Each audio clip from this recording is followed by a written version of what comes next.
Central রেলওয়েতে নতুন project হচ্ছে, যেটা কিনা 14টা স্টেশন থাকবে। কোথায় হচ্ছে, কি বৃত্তান্ত, চলুন রয়েছে বিস্তারিত, অবশ্যই জেনে নিন। আর ভিডিওটিকে লাইক করে দিন, চ্যানেলকে সাবস্ক্রাইব করে পাশের বেল আইকনটা অল করে দিন। তাহলে শুরু করা যাক। এই প্রজেক্টের লাইন পাতা হবে উড়িষ্যা, ঝাড়খণ্ড, ছত্তিশগড়, ওয়েস্ট বেঙ্গল।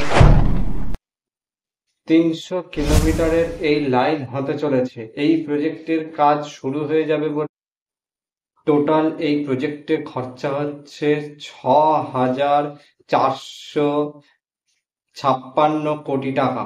ঠিক আছে, 300 কিলোমিটারের লাইন থাকবে, 14টা স্টেশন থাকবে।